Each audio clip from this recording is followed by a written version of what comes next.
Space, it's a $300 billion industry worldwide.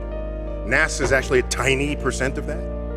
Interesting how small a percent NASA is to the total world spending of space. That little bit, however, is what inspires dreams. Every corporation in here with representatives to this conference, if you ever even touched a science mission, you lead off with that in your quarterly reports, in your annual reports. Because it inspires, it is the act of discovery that empowers nations and the world to undertake these activities. We know this.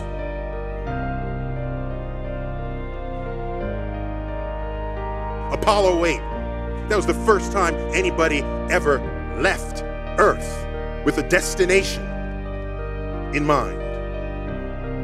Yeah, figurated around the moon. Photo of Earth rising over the lunar landscape. We all know it.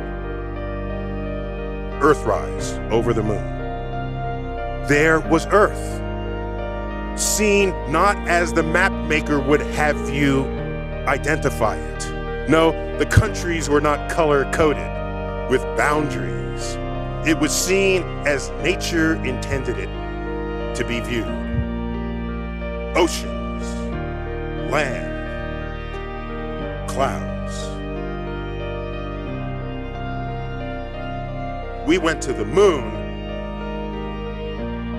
and we discovered Earth. I claim we discovered Earth for the first time. How does that affect culture? I got a list. The instant that photo comes out, that is the identifying cover picture of the whole Earth catalog.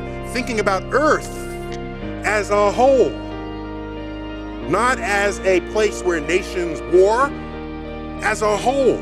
1970, the Comprehensive Clean Air Act is passed. Earth Day was birthed March 1970. The Environmental Protection Agency was founded in 1970. The organization Doctors Without Borders was founded in 1971. Where do you even get that phrase from?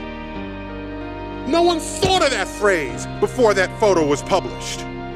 Because every globe in your classroom has countries painted on it. DDT gets banned in 1972.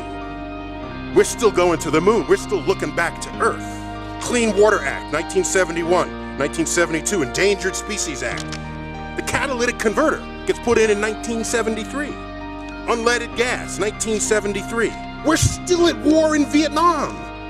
There's still campus unrest.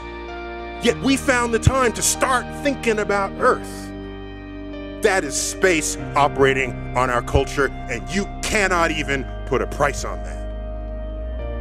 That is a nation, that is a world reacting to a new perspective on what it is to be alive on this planet that we all share.